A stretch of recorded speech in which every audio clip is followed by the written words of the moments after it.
Terkuak tambang bawah tanah terbesar dunia ada di Indonesia.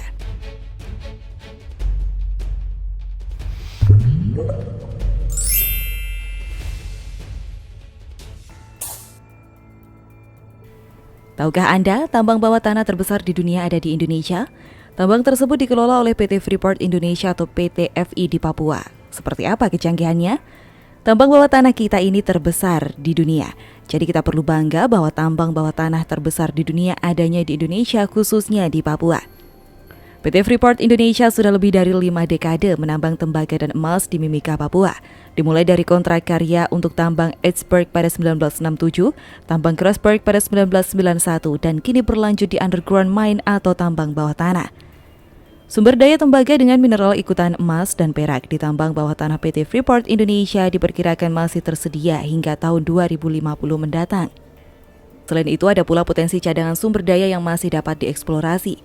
Presiden Direktur PT Freeport Indonesia Tony Wenas menyampaikan tambang bawah tanah yang saat ini dikelola PT Freeport Indonesia masih menyimpan potensi sumber daya, setidaknya sampai puluhan tahun ke depan. Kalau dengan pola penambangan dengan cadangan yang ada saat ini bisa sampai 2050. Belum lagi kalau kita eksplorasi di bawahnya lagi masih ada potensi sumber daya yang bisa dijadikan cadangan. PT FI membutuhkan waktu sekitar 12 tahun membangun infrastruktur tambang bawah tanah yang saat ini dioperasikan. Investasi yang dikucurkan untuk pembangunan tersebut mencapai 8 miliar US dollar.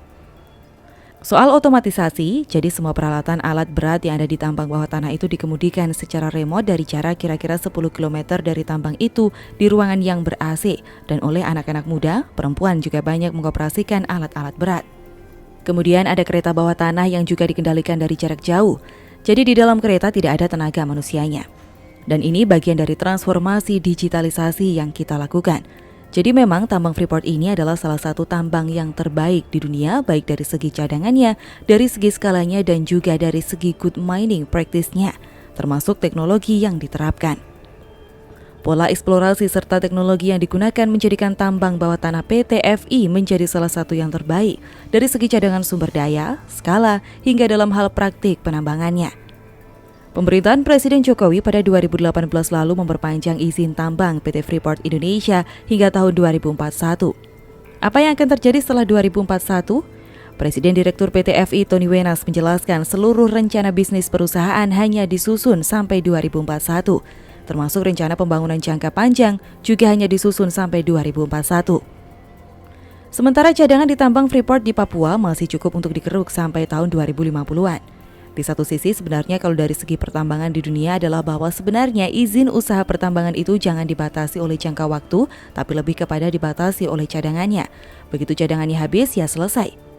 Jika kontrak habis sementara sumber daya alamnya masih ada, untuk memulai kembali kegiatan tambang tidaklah mudah dan membutuhkan biaya yang mahal.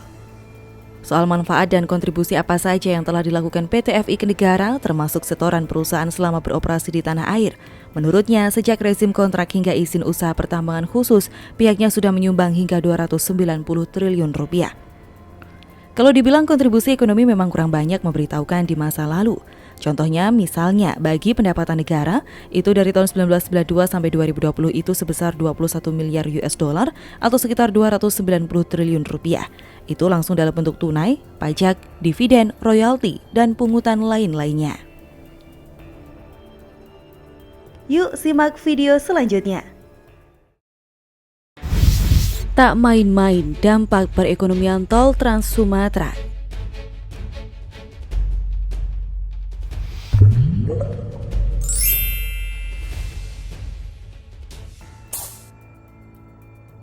Jalan Tol Trans Sumatera atau JTTS adalah salah satu proyek prioritas pemerintah yang pembangunannya dimulai sejak tahun 2015 dan direncanakan akan terbangun sepanjang 2.812 km, membentang hingga ujung Pulau Sumatera dengan nilai investasi sebesar 538 triliun rupiah. Proyek ini dibangun dengan tujuan membuka sentra-sentra ekonomi baru yang dapat terbangun dari kawasan industri serta mampu menjadi akses utama dalam menghubungkan berbagai provinsi di Pulau Sumatera. Hingga saat ini ruas yang telah beroperasi adalah sepanjang 531 km. Sebagai Special Mission Vehicle, Kementerian Keuangan PT Sarana Multi Infrastruktur atau PT SMI terlibat aktif dalam pembiayaan pembangunan 5 ruas jalan tol Trans Sumatera ini dengan nilai komitmen sebesar 18,5 triliun rupiah. Pembangunan 11 ruas tol prioritas jalan tol Trans Sumatera diprediksi berdampak 786 triliun rupiah terhadap perekonomian nasional hingga 2033. Artinya pembangunan tol tersebut setiap tahun ditaksir menghasilkan dampak ekonomi sekitar 51 triliun rupiah. PT SMI memberikan dukungan pembiayaan terhadap 5 ruas jalan tol Trans Sumatera yang telah beroperasi saat ini. Ruas-ruas yang dibiayai secara langsung oleh PT SMI yaitu Medan Binjai, Palembang Indralaya, Terbanggi Besar, Pematang Panggang Kayu Agung, Bakauheni Terbanggi Besar, serta pemenuhan porsi ekuitas untuk ruas Pekanbaru Dumai yang dibiayai secara tidak langsung melalui sekuritisasi aset tol akses Tanjung Priok. Direktur Pembiayaan dan Investasi PT Sarana Multi Infrastruktur Silvi Jekani mengatakan dengan potensi itu, dampak pengganda tol Trans Sumatera sebesar 1,7 kali dari nilai investasinya. Sebagai catatan, angka multiplier effect didapatkan dengan membandingkan potensi output ekonomi dengan nilai investasi yakni 452 triliun rupiah. Temuan hasil riset dari tim riset ekonomi PT SMI pembangunan jalan tol Trans Sumatera memberikan dampak multiplier terhadap output dalam perekonomian sebesar 1,70 kali dari total pengeluaran pada masa konstruksi dan juga proyeksi pendapatan pada masa operasional proyek. Dampak output per tahun atas adanya pembangunan jalan tol ini setara dengan 2,2% produk domestik regional bruto di Pulau Sumatera. Terhadap penyerapan tenaga kerja, dampak tenaga kerja per tahun dari pembangunan jalan tol ini setara dengan 2,4% tenaga kerja di Pulau Sumatera. Hal ini membuktikan bahwa pembangunan jalan tol ini telah membangkitkan stimulus terhadap perekonomian Indonesia. Selain itu, multiplier effect-nya adalah memberikan dampak positif berupa penciptaan nilai tambah, pendapatan masyarakat dan kesempatan kerja di sektor-sektor ekonomi, seperti konstruksi yang tumbuh sebesar 54%, industri pengolahan sebesar 22%, pertambangan sebesar 8%, perdagangan sebesar 6% dan sektor-sektor lainnya. Potensi manfaat lainnya dari pembangunan jalan tol ini adalah meningkatkan akses konektivitas, pengurangan waktu tempuh, dan percepatan arus barang dan jasa. Pembangunan proyek jalan tol Trans Sumatera adalah proyek yang prestisius karena melibatkan berbagai pihak dan sumber pendanaan.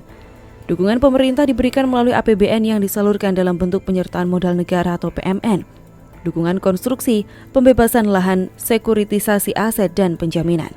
Tidak hanya APBN saja, pembiayaan pembangunan jalan tol Trans Sumatera juga melibatkan pembiayaan kreatif dan unik dari PT SMI serta sinergi SMV lain di bawah Kementerian Keuangan. Diharapkan pembangunan jalan tol ini dapat meningkatkan konektivitas, menumbuhkan pusat industri baru, menurunkan logistik cost dan menyerap tenaga kerja selama masa konsesi.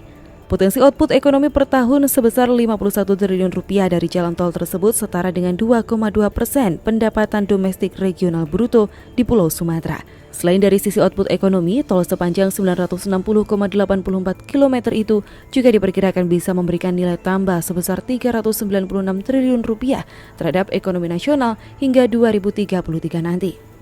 Tak hanya secara nasional, keberadaan tol Trans Sumatera diperkirakan menambah pendapatan rumah tangga sebesar 119 triliun rupiah hingga 2033.